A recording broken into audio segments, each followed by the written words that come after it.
ਚੋਣ ਜਾਬਤਾ ਲੱਗਣ ਤੋਂ ਬਾਅਦ ਹਲਕਾ ਸ਼੍ਰੀ ਮੁਕਤਸਰ ਸਾਹਿਬ ਵਿਖੇ ਹਰਕਤ ਦੇ ਵਿੱਚ ਆਇਆ ਪ੍ਰਸ਼ਾਸਨ। ਡਿਪਟੀ ਕਮਿਸ਼ਨਰ ਸ਼੍ਰੀ ਮੁਕਤਸਰ ਸਾਹਿਬ ਵੱਲੋਂ ਸਖਤ ਹਦਾਇਤਾਂ ਜਾਰੀ ਕੀਤੇ ਗਏ ਹਨ। ਉਹਨਾਂ ਨੇ ਕਿਹਾ ਕਿ ਸੂਬੇ ਵਿੱਚ ਸਿਆਸੀ ਪਾਰਟੀਆਂ ਦੇ ਲੱਗੇ ਹੋਰਡਿੰਗ ਬੋਰਡ 72 ਘੰਟਿਆਂ ਦੇ ਵਿੱਚ ਉਤਾਰ ਦਿੱਤੇ ਜਾਣਗੇ। ਇਸ ਸਮੇਂ ਉਹਨਾਂ ਉਮੀਦਵਾਰਾਂ ਨੂੰ ਵੀ ਹਦਾਇਤਾਂ ਜਾਰੀ ਕੀਤੀਆਂ। ਇਸ ਸਮੇਂ ਉਹਨਾਂ ਨੇ ਮੇਲਾ ਮਾਗੀ ਨੂੰ ਲੈ ਕੇ ਸ਼ਰਾਬ ਦੇ ਠੇਕੇਦਾਰਾਂ ਨੂੰ ਵੀ ਅਪੀਲ ਕੀਤੀ ਕਿ ਮੇਲਾ ਮਾਗੀ ਨੂੰ ਸ਼ਰਾਬ ਦੇ ਠੇਕੇ ਨਾ ਖੁੱਲਣ। ਜੇਕਰ ਕੋਈ ਵੀ ਠੇਕਾ ਖੁੱਲਾ ਨਜ਼ਰ ਆਉਂਦਾ ਤਾਂ ਉਸ ਨੂੰ ਪ੍ਰਸ਼ਾਸਨ ਵੱਲੋਂ ਸੀਲ ਕਰ ਦਿੱਤਾ ਜਾਵੇਗਾ ਅਤੇ ਵਿਭਾਗੀ ਕਾਰਵਾਈ ਕੀਤੀ ਜਾਵੇਗੀ। ਸ਼੍ਰੀ ਮੁਕਤਸਰ ਸਾਹਿਬ ਤੋਂ ਅਨਮੋਲ ਸਿੰਘ ਵੜਿੰਗ ਦੀ ਰਿਪੋਰਟ ਲਾਈਵ ਭਾਰਤ। ਵਿਧਾਨ ਸਭਾ ਚੋਣਾਂ ਨੂੰ ਲੈ ਕੇ ਜ਼ਿਲ੍ਹਾ ਪ੍ਰਸ਼ਾਸਨ ਦੀਆਂ ਕਿਹੋ ਜਿਹੀਆਂ ਤਿਆਰੀਆਂ ਨੇ ਹੁਣ ਤੱਕ? ਜਿਵੇਂ ਕਿ ਤੁਹਾਨੂੰ ਸਾਰਿਆਂ ਨੂੰ ਪਤਾ ਹੈ ਕਿ ਕੱਲ ਮਾਨਯੋਗ ਚੋਣ ਕਮਿਸ਼ਨ ਵੱਲੋਂ ਵਿਧਾਨ ਸਭਾ 2022 ਦੇ ਐਲਾਨ ਕਰ ਦਿੱਤਾ ਗਿਆ ਹੈ। ਇਸ ਦੇ ਨਾਲ ਹੀ ਜ਼ਿਲ੍ਹਾ ਪ੍ਰਸ਼ਾਸਨ ਮਾਡਲ ਕੋਡ ਆਫ ਕੰਡਕਟ ਨੂੰ ਲਾਗੂ ਕਰਨ ਲਈ ਹਰਕਤ ਵਿੱਚ ਆ ਗਿਆ ਹੈ। ਅਸੀਂ ਕੱਲ ਤੋਂ ਹੀ ਸਾਰੇ ਆਪਣੇ ਇਨਸਟਰਕਸ਼ਨਸ ਡਾਊਨ ਦਾ ਲਾਈਨ ਪਾਸ ਕਰ ਦਿੱਤੀਆਂ ਹੈਗੀਆਂ। ਸਾਡੇ ਵੱਲੋਂ ਚੋਣਾਂ ਨੂੰ ਬਿਲਕੁਲ ਨਿਰਪੱਖ ਤਰੀਕੇ ਨਾਲ ਕਰਾਉਣ ਲਈ ਪੂਰੀਆਂ ਤਿਆਰੀਆਂ ਹੈ ਤੇ ਅਸੀਂ ਵਚਨਬੱਧ ਹਾਂ ਕਿ ਇਹਨੂੰ ਸਹੀ ਤੇ ਸੁਚਾਰੂ ਤਰੀਕੇ ਨਾਲ ਮੁਕੰਮਲ ਕਰਾਂਗੇ। ਸੈਂਸਿਟਿਵ ਪੋਲਿੰਗ ਕੁੱਲ ਜਿਹੜੇ ਸਾਡੇ ਐਕਸਪੈਂਡੀਚਰ ਸੈਂਸਿਟਿਵ ਪਾਕਟਸ ਹੈਗੀਆਂ ਹੈ ਉਹ ਟੋਟਲ 2 ਐਕਸਪੈਂਡੀਚਰ ਸੈਂਸਿਟਿਵ ਕਨਸਟੀਟੂਐਂਸੀਜ਼ ਵਿੱਚ ਆਉਂਦੀਆਂ ਹੈਗੀਆਂ। ਇੱਕ ਹੈਗੀ ਹੈ ਕਨਸਟੀਟੂਐਂਸੀ ਲੰਬੀ ਤੇ ਇੱਕ ਹੈਗੀ ਹੈ ਕਨਸਟੀਟੂਐਂਸੀ ਗਿੱਦੜਬਾਹਾ। ਇਹਦੇ ਅੰਦਰ ਟੋਟਲ ਜਿਹੜੀਆਂ ਸਾਡੀ ਐਕਸਪੈਂਡੀਚਰ ਸੈਂਸਿਟਿਵ ਪਾਕਟਸ ਹੈਗੀਆਂ ਹੈ ਉਹ 44 ਆਈਡੈਂਟੀਫਾਈ ਕੀਤੀਆਂ ਗਈਆਂ ਨੇ, ਜਿਨ੍ਹਾਂ ਉੱਤੇ ਖਾਸ ਧਿਆਨ ਦਿੱਤਾ ਜਾਊਗਾ।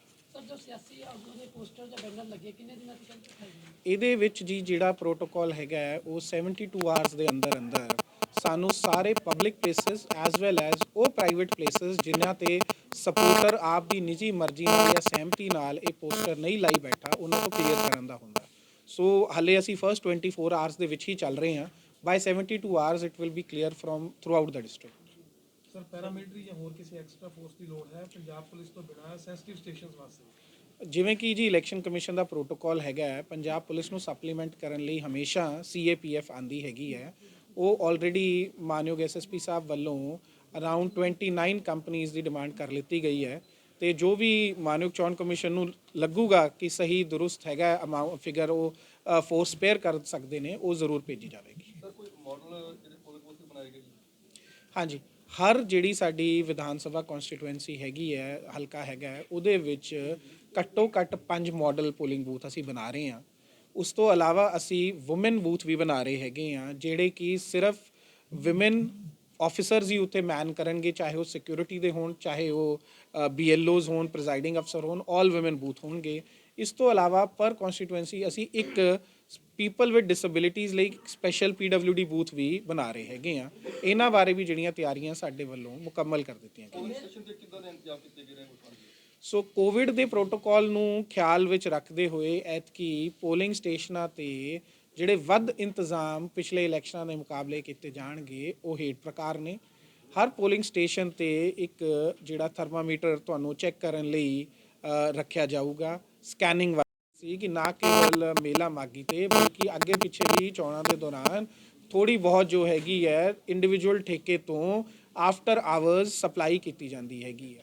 ਉਹਦੇ ਲਈ ਬੜੇ ਸਖਤ ਦਿਸ਼ਾ ਨਿਰਦੇਸ਼ ਦੇ ਦਿੱਤੇ ਗਏ ਨੇ। ਜੇ ਕੋਈ ਵੀ ਮੇਲਾ ਮਾਗੀ ਤੇ ਜੋ 14 ਤਰੀਕ ਨੂੰ ਅਸੀਂ ਡਰਾਈ ਡੇ ਡਿਕਲੇਅਰ ਕਰਦੇ ਹੈਗੇ ਆ, ਉਸ ਦਿਨ ਕਿਧਰੇ ਵੀ ਅਗਰ ਸਪਲਾਈ ਪਾਈ ਗਈ ਤਾਂ ਉਹ ਠੇਕਾ ਸੀਲ ਕਰ ਦਿੱਤਾ ਜਾਊਗਾ। ਉਸ ਤੋਂ ਬਾਅਦ ਉਹਨੂੰ ਆਪਰੇਟ ਨਹੀਂ ਕਰਨ ਦਿੱਤਾ ਜਾਊਗਾ। ਸਿਮਿਲਰਲੀ ਡਿਊਰਿੰਗ ਇਲੈਕਸ਼ਨਸ ਜੋ ਪ੍ਰੈਸਕ੍ਰਾਈਬ ਟਾਈਮਿੰਗਸ ਹੈਗੇ ਆ, ਉਸ ਤੋਂ ਉਪਰੰਤ ਜੇ ਕੋਈ ਚੁਪਕੇ ਨਾਲ ਕੋਈ ਪਰਚੀ ਦੇ ਕੇ ਕਿਸੇ ਵੀ ਤਰੀਕੇ ਨਾਲ 1 ਬੋਤਲ 2 ਬੋਤਲ 4 ਬੋਤਲਾਂ ਕੱਢ ਕੇ ਖਿੜਕੀਆਂ 'ਚੋਂ ਜੇ ਸਪਲਾਈ ਵਾਲੀ ਗੱਲ ਸਾਡੇ ਸਾਹਮਣੇ ਆਈ ਤਾਂ ਅਸੀਂ ਉਹ ਠੇਕਾ ਇਮੀਡੀਏਟਲੀ ਸੀਲ ਕਰਾਂਗੇ। ਸੀਲ ਕਰਕੇ ਉਹਦੇ ਤੇ ਬਾਅਦ 'ਚੋਂ ਇਨਕੁਆਇਰੀ ਕਰਾਂਗੇ, ਪਹਿਲਾਂ ਉਹਨੂੰ ਸੀਲ ਕਰ ਦਿੱਤਾ ਜਾਊਗਾ।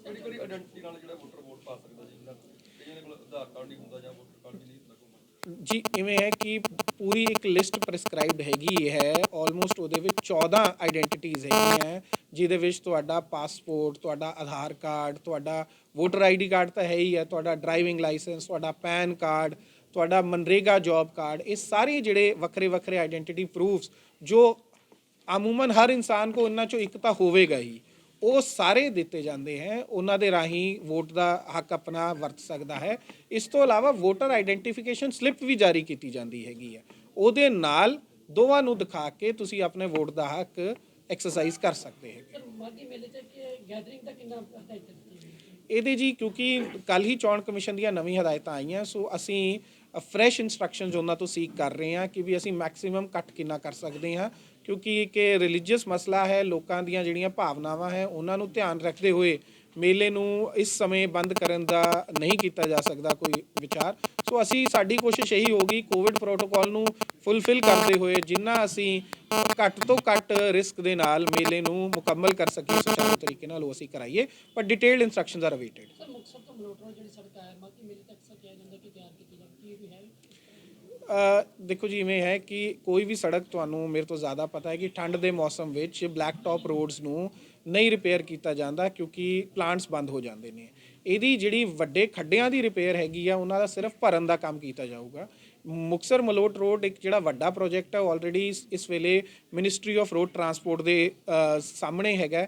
ਇਹਦਾ ਅਪਰੂਵਲ ਬਹੁਤ ਜਲਦ ਮਿਲਣ ਦੀ ਸਾਨੂੰ ਉਮੀਦ ਹੈਗੀ ਹੈ ਤੇ ਉਮੀਦ ਰੱਖਦਾ ਕਿ ਇਲੈਕਸ਼ਨ ਕੋਡ ਖਤਮ ਉਪਰੰਤ ਇਹ ਜਿਹੜੀ ਰੋਡ ਹੈ ਇਹਦੀ ਨਵੀਂ ਸਿਰੇ ਤੋਂ ਸਿਰਜਣਾ ਸ਼ੁਰੂ ਹੋ ਜਾਏਗੀ ਤੇ ਇਹ ਜਿਹੜੀ ਸਾਡੀ ਜ਼ਿਲ੍ਹੇ ਦੀ ਬਹੁਤ ਵੱਡੀ ਇਸ ਵੇਲੇ ਪ੍ਰੋਬਲਮ ਹੈਗੀ ਹੈ ਉਹ ਦੂਰ ਹੋ ਜਾਏਗੀ ਆਉਣ ਵਾਲੇ ਵੇਲੇ।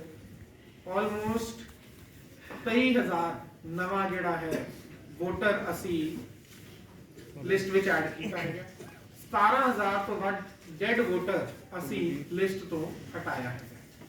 ਸਾਨੂੰ ਬਹੁਤ ਵਧੀਆ ਜਿਹੜਾ ਰਿਸਪੌਂਸ ਫਸਟ ਟਾਈਮ ਵੋਟਰਸ ਤੋਂ ਮਿਲਿਆ ਹੈ ਰਜਿਸਟ੍ਰੇਸ਼ਨ ਦਾ, ਤਾਂ ਮੈਂ ਉਮੀਦ ਕਰਦਾ ਕਿ VOTING ਪਰਸੈਂਟੇਜ ਵਿੱਚ ਵੀ ਇਹ ਰਿਫਲੈਕਟ ਕੁਝ ਹੋਰ ਮਾਨਯੋਗ ਚੋਣ ਕਮਿਸ਼ਨ ਦੀਆਂ ਜਿਹੜੀ ਚੇਂਜਸ ਹੈਗੀਆਂ ਮੈਂ ਤੁਹਾਡੇ ਧਿਆਨ 'ਚ ਲਿਆਉਣਾ ਚਾਹਾਂਗਾ।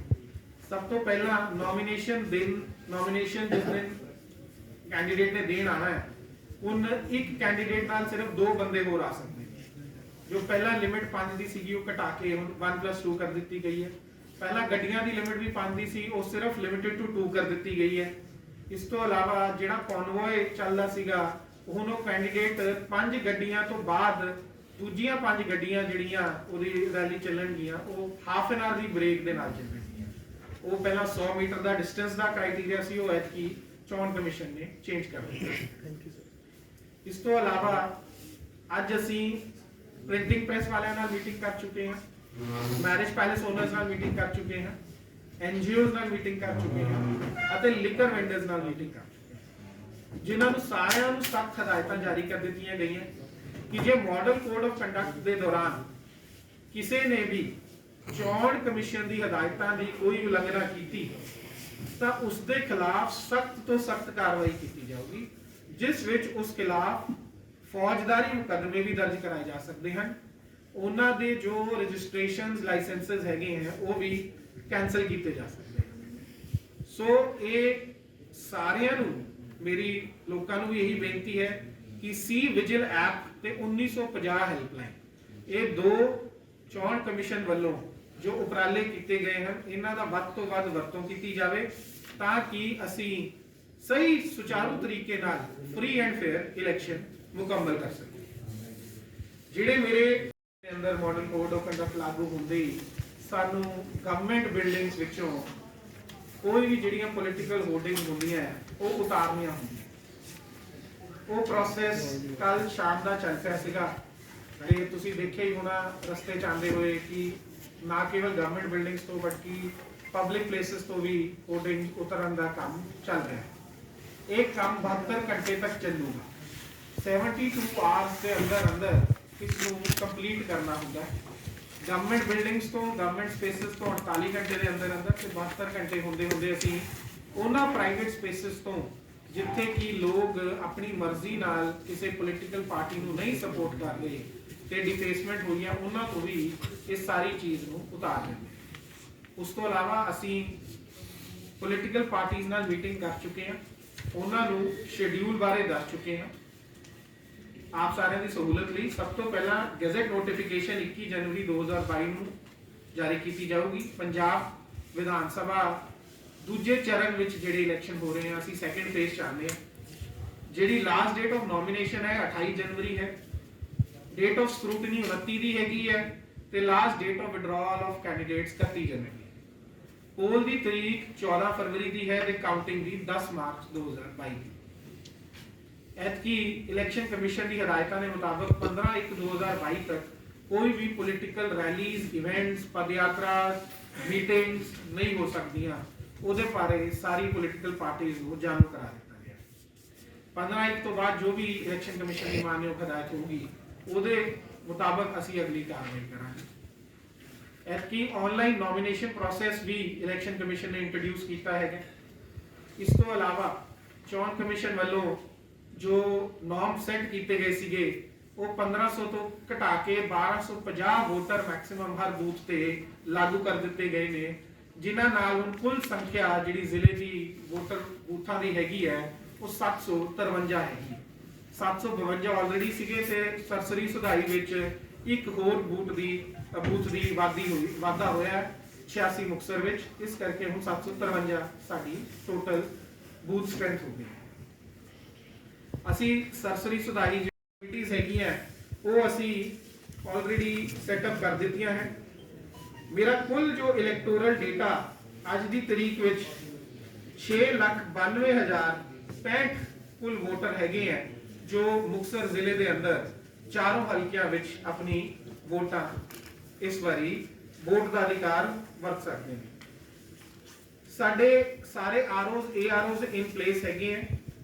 ਅਸੀਂ ਹਰ ਕਨਸਟੀਟੂਐਂਸੀ ਵਾਈਜ਼ 3 FSTs यानी 8-8 घंटे की शिफ्ट विच चलण वालियां 3 फ्लाइंग स्क्वाड टीम्स लगाईयां ने, जिन्हां विच कुल साडे कोल चारों हलके च मिला के एक समय दे अंदर एट अ टाइम 12 टीमां जिहड़ियां है काम कर रहीआं होंदियां। इस तो इलावा ਅਸੀਂ ਜਿਹੜੇ ਵਲਨਰੇਬਲ ਟੋਟਲ ਬੂਥ ਆਈਡੈਂਟੀਫਾਈ ਕੀਤੇ ਨੇ ਜਿਹੜੇ ਪੋਲਿੰਗ ਸਟੇਸ਼ਨਸ, ਉਹਨਾਂ ਵਿੱਚੋਂ 2951 ਇਹੋ ਜਿਹੇ ਵੋਟਰਸ ਆਈਡੈਂਟੀਫਾਈ ਕੀਤੇ ਹੈ ਜਿਹੜੇ ਵਲਨਰੇਬਿਲਟੀ ਦੀ ਕੈਟਾਗਰੀ ਵਿੱਚ ਆਉਂਦੇ ਹੈ ਤੇ ਅਰਾਊਂਡ 268 ਫੈਮਿਲੀਜ਼ ਇਹ ਬਣਦੀਆਂ ਹੈ। ਇਹਨਾਂ ਨੂੰ ਜੋ ਵੀ ਵਲਨਰੇਬਿਲਟੀ ਕਾਜ਼ ਕਰ ਰਿਹਾ ਹੈ ਉਹਦੇ ਖਿਲਾਫ ਪੁਲਿਸ ਵੱਲੋਂ, ਪ੍ਰਸ਼ਾਸਨ ਵੱਲੋਂ ਸਖਤ ਕਾਰਵਾਈ ਕਰਦੇ ਹੋਏ ਉਹਨਾਂ ਨੂੰ ਬਾਉਂਡ ਡਾਊਨ ਕਰ ਦਿੱਤਾ ਗਿਆ ਹੈ। ਇਸ ਤੋਂ ਇਲਾਵਾ ਕ੍ਰਿਟੀਕਲ ਪੋਲਿੰਗ ਸਟੇਸ਼ਨ ਜਿਹੜੇ ਟੋਟਲ ਸਾਡੇ ਵੱਲੋਂ ਆਈਡੈਂਟੀਫਾਈ ਕੀਤੇ ਗਏ ਹਨ ਉਹ 42 ਪੋਲਿੰਗ ਸਟੇਸ਼ਨਸ ਜਿਹੜੇ ਹੈ ਉਹ ਕ੍ਰਿਟੀਕਲ ਆਈਡੈਂਟੀਫਾਈ ਕੀਤੇ ਗਏ, ਜਿਨ੍ਹਾਂ ਨੂੰ 28 ਲੋਕੇਸ਼ਨਾਂ ਵਿੱਚ ਸੀਮਿਤ ਕੀਤਾ ਗਿਆ। ਇਹ ਜ਼ਿਆਦਾਤਰ ਜਿਹੜੇ ਪਿਛਲੀ ਪੋਲ ਵਾਇਲੈਂਸਸ ਨੂੰ ਧਿਆਨ ਰੱਖਦੇ ਹੋਏ, ਚਾਹੇ ਉਹ ਪੋਲ ਵਾਇਲੈਂਸ ਅਸੈਂਬਲੀ ਇਲੈਕਸ਼ਨ 'ਚ ਹੋਈ ਹੋਵੇ, ਚਾਹੇ ਉਹ ਪੰਚਾਇਤ ਇਲੈਕਸ਼ਨ 'ਚ ਹੋਈ ਹੋਵੇ, ਚਾਹੇ ਪੰਚਾਇਤ ਸਮਿਤੀ ਦੀ ਚੋਣਾਂ 'ਚ ਹੋਈ ਹੋਵੇ, ਉਹਨੂੰ ਧਿਆਨ ਰੱਖਦੇ ਵਿੱਚ ਕੀਤੇ ਗਏ ਹੈ। ਤੇ ਅਰਾਊਂਡ 42 ਲੰਬੀ ਹਲਕੇ ਵਿੱਚ ਜਿਹੜੀ ਹੈ ਕ੍ਰਿਟੀਕਲ ਆਈਡੈਂਟੀਫਾਈ ਕੀਤੇ ਗਏ ਹੈ। ਇਹਨਾਂ ਉੱਤੇ ਅਸੀਂ ਸਪੈਸ਼ਲੀ ਮੇਰੇ ਤੇ SSP ਸਾਹਿਬ ਵੱਲੋਂ ਖਾਸ ਧਿਆਨ ਦਿੱਤਾ ਜਾਊਗਾ। 100% ਵੈਬਕਾਸਟਿੰਗ ਐਤਕੀ 753 ਬੂਥਾਂ ਤੇ ਕੀਤੀ ਜਾਊਗੀ। ਸਾਰੇ ਦੇ ਸਾਰੇ booth on the day of poll cameras ਰਾਹੀਂ ਮੋਨੀਟਰ ਕੀਤੇ ਜਾ ਰਹੇ ਹੋਣਗੇ।